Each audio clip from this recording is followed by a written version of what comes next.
Fuzzy दोस्तों, कैसे हैं आप? हम लोग आपसे मिलते रहते हैं और कोशिश करते हैं कि आपकी सभी समस्याओं का समाधान अपने ज्ञान अनुसार कर सकें। आज एक ऐसा टॉपिक लेकर आई हूँ जिसके बहुत सारे मैसेजेस मेरे पास आ रहे थे और ठीक भी है कि जब हमारा जीवन आरंभ होता है तब हमें चिंता होती है हमारी लाइफ की, हमारे करियर की। एक एज के बाद जब हमारा विवाह हो जाता है तो सबसे पहली जो चिंता रहती है वो रहती है संतान। कभी संतान हो नहीं रही, कभी होती है तो उसका स्वास्थ्य ठीक नहीं है। जब संतान थोड़ी बड़ी हो गई तो उसकी पढ़ाई की चिंता, उसके करियर की चिंता, फिर उसके विवाह की चिंता।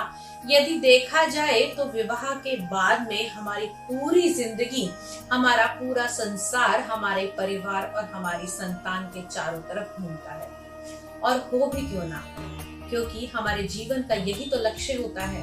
अगर हम कुछ अच्छा करते हैं, कुछ बड़ा बनाते हैं तो सिर्फ और सिर्फ अपने आने वाले जीवन के लिए, यानी कि हमारे आने वाले भविष्यवर्ती हमारी संतान के लिए। तो आज संतान से ही जुड़ी हुई कुछ ऐसी बातें करेंगे, कुछ ऐसी चीजें आपके साथ डिस्कस करेंगे जो अक्सर लोगों के सामने ये समस्याएं आती हैं और उन समस्याओं का कैसे समाधान किया जाए।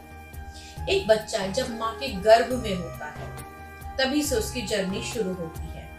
उस समय उसका पोषण करने वाली होती है उसकी माँ। अपने रक्त से, अपने भाव से, अपने खाने पीने से, सब चीज से उसका पोषण करती है और अपने गर्भ में बच्चे को 9 महीने तक पालती है। जैसे ही वो बच्चा बाहर हो जाता है सबके साथ रिश्ते बनाता है, लेकिन देखा जाए तो बच्चे का सबसे बड़ा रिश्ता 4 साल तक सिर्फ और सिर्फ एक अहम रहता है, वो होता है उसकी माँ के साथ। क्योंकि इन 4 साल के अंदर बच्चे की जो माँ है वो उसको दूध भी पिलाएगी, उसको खाना भी खिलाएगी, उसकी शिक्षक भी बनेगी, उसकी संरक्षण भी बनेगी। सभी कार्य माँ के द्वारा किए जाते हैं। अब आप सोचेंगे कि मैं ये सब क्या डिस्कस कर रही हूँ, लेकिन अब आते हैं हम ज्योतिषीय गणना की तरफ। जी हाँ, अगर हम 9 ग्रह देखें तो कोई ना कोई ग्रह किसी न किसी चीज से कनेक्ट करता है, लेकिन जो माँ को कनेक्ट करता है वो है चंद्रमा। व्यक्ति के जीवन में जो उसका बचपन होता है, यदि हम शुरुआत की बात करें, 0 से जब वो पैदा होता है या जब वो गर्भ में आता है तब से लेकर और 4 वर्ष तक पूर्णतः माता के पास में उसका संरक्षण है।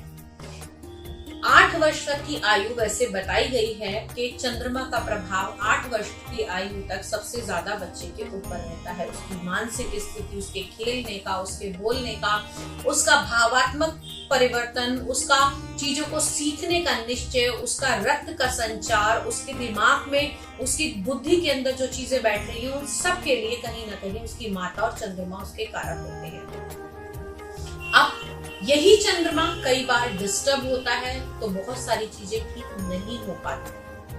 कभी चंद्रमा बच्चे का डिस्टर्ब है तो माता की हालत खराब हो जाती है, लेकिन कई बार ऐसा होता है कि जब बच्चे की कुंडली में कुछ ऐसे योग बने होते हैं जिसके कारण उसके जीवन में, उसके बालपन में उसे बड़ी सारी समस्याओं का सामना करना पड़ता है। समस्या किसी भी प्रकार की हो सकती है। इनमें सबसे जो मेजर प्रॉब्लम आती है वो आती है हेल्थ से जुड़ी हुई। अगर हम देखें तो पौराणिक ग्रंथों के अनुसार जल तत्व की जो राशियां हैं, जैसे कर्क राशि, वृश्चिक राशि और मीन राशि, ये सभी बच्चे के साथ में संबंध बनाती हैं उसके बालपन में। अगर इनमें से जैसे कर्क, मीन, वृश्चिक और चंद्रमा यदि डिस्टर्ब होगा तो बच्चे के जीवन में हेल्थ से जुड़ी हुई बहुत सारी समस्याएं होती हैं। अब बहुत सारे योग होते हैं, उनमें से एक योग होता है बाल अरिष्ट योग।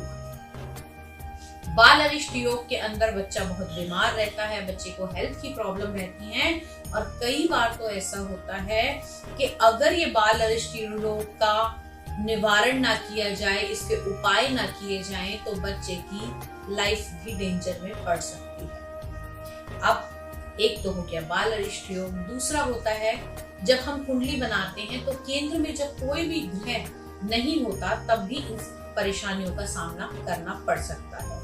केंद्र यानी कि 1, 4, 7 और 10वें भाव के अंदर।